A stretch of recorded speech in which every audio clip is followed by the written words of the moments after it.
I remember when I was about 10 years old, we moved into this house that had a playground in the back, and I got so excited. First day that I got a chance, I went over to the playground, I went over to the baseball field, and I saw these two boys playing, and I asked if I could join. One of them pushed me to the ground, and another one put a baseball bat to my face and said, "Spicks mow the lawn. They don't get to play on it."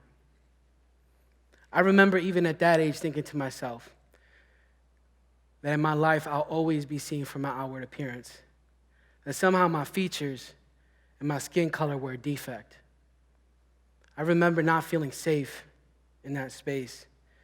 I remember not feeling safe in any space. So I began to reclaim space. I started to paint graffiti in my teen years, and it's the first time that I experienced the power of art. Because in Philadelphia, one of the things that I noticed is that there's always garbage in the street, but somehow the graffiti always gets covered up over and over again. And it was this realization that I had that somehow me having the autonomy to paint graffiti was a threat to a history of stifling our voices. I wasn't designed to be a designer. I wasn't made to be an artist. And similarly, in school, we didn't have music classes, so we drum on the lunch table and we recite rap lyrics that we spent the day writing. And we had plenty of time to do it because we weren't being taught very much. My first day of high school, our teacher handed us out textbooks and said, write word for word what's in here. So if anybody looks in here, it looks like you're doing something. Other than that, I don't care what you do.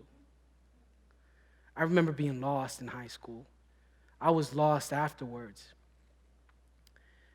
Eventually, I found myself in a community college, and I decided to take an art class at 25. And I took an art class because I didn't want to have to write a paper. I also didn't want anybody to know where I was from. It was my greatest fear at that moment.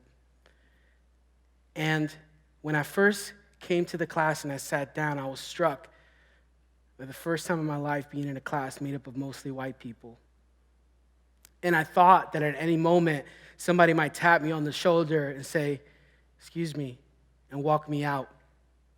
But instead, I sat at a potter's wheel.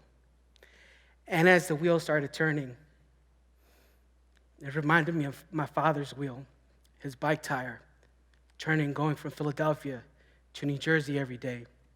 It reminded me of working at a factory as a teenager, wrapping Christmas wreaths to help out in my house. It seemed like all these experiences that I had somehow prepared me for being where I was.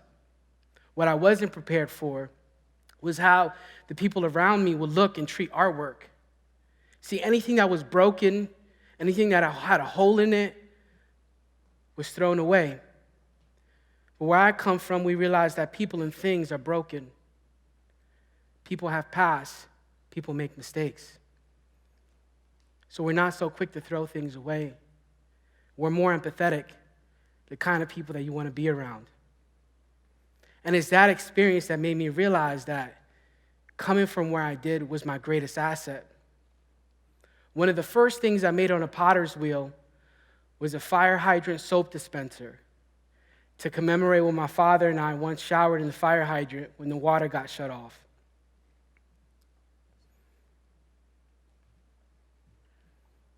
It seemed like no matter what, where I was from would always come in through my artwork, either in the things that I make or what I was called. Like once in college, I was called a Mexican gangster. And I remember being so mad about this that I walked over to the library at school. And I was searching through the books. I saw this book on Worcester porcelain. And it had this picture of a teapot on it. And in the teapot, in the vignette, it had a picture, it had a portrait.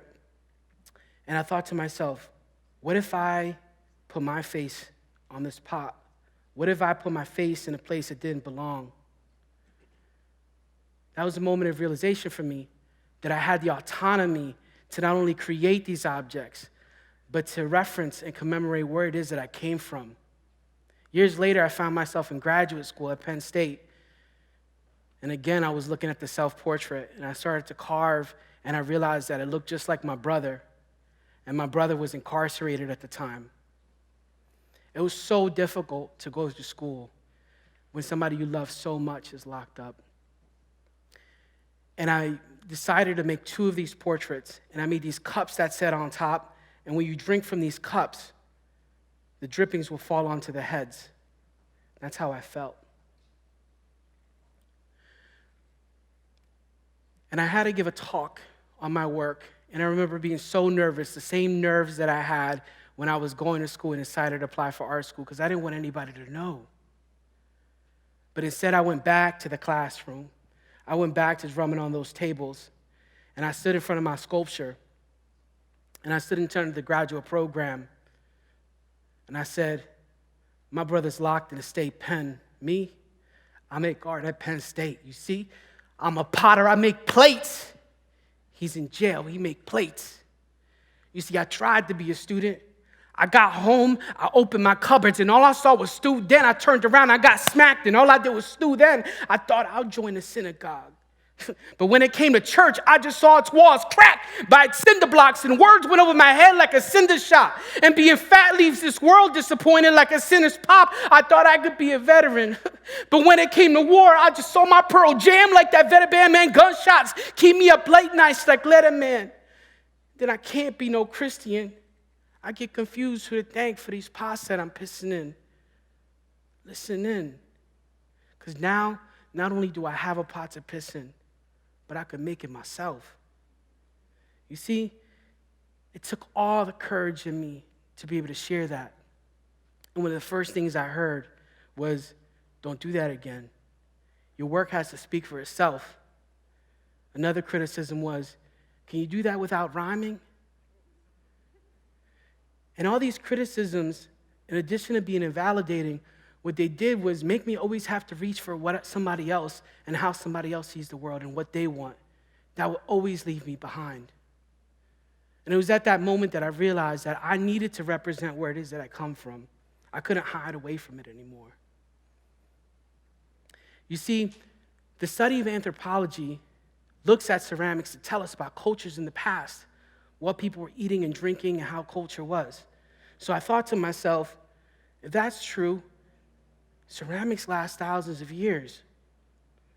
So if I could somehow commemorate these moments of graffiti, these ephemeral experiences, like the fact that we write rap and no one hears it, if I could do that.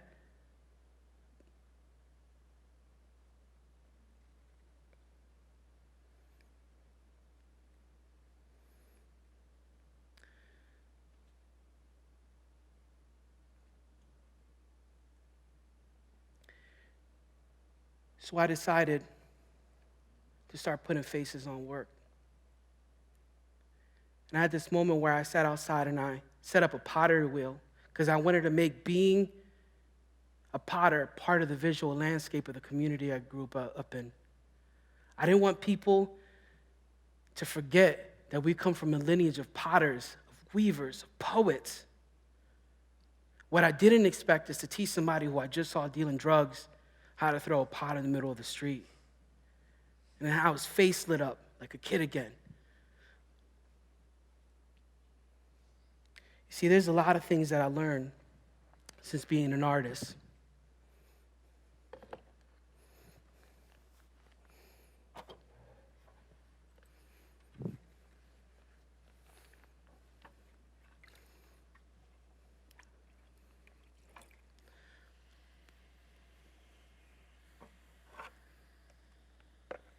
Number 10, watch how you make your ends. You see cash could buy Benz, but it can't buy friends. And 9, look, keep your ambition in line. If you're always looking forward, you can't buy back time. And 8, you might have to see some hate. A lot of shit that you make, nobody relates. And 7, look, watch out for dudes named Kevin. People come in different names and offer you big fame. You trust in the wrong people, that brings you big pain. And 6, you might have to take some licks, but there's a limit to that, son. Don't take no shit. And 5, nobody's more important than your wife. Ignoring loved ones brings you big strife. And 4, look, this rule you can't ignore. Believe in yourself, man. Of this I'm sure. And 3, look, this rule has got to be key. Being bitter is expensive. Being kind is free. And 2, Just forget everything you knew. All you know-it-alls, you learn nothing new. You see people going to try to rank you. Believe this, my friend. It don't matter how long it takes for you to get to the end. If you keep scoring a 1, eventually the world will see you're a 10. See, not quitting, putting everything I had into being an artist, just like my dad did in riding his bike from New Jersey every day, just like I did working in a factory, is how I reclaimed space. I used to work as a doorman across the street from the Philadelphia Museum of Art, and I'd walk over to the steps, and I'd watch people go in and out, but I never went in because I didn't think there was anything in there for me. Little did I know that years later, my work would be in this museum, representing me and the people who inspired it. Thank you.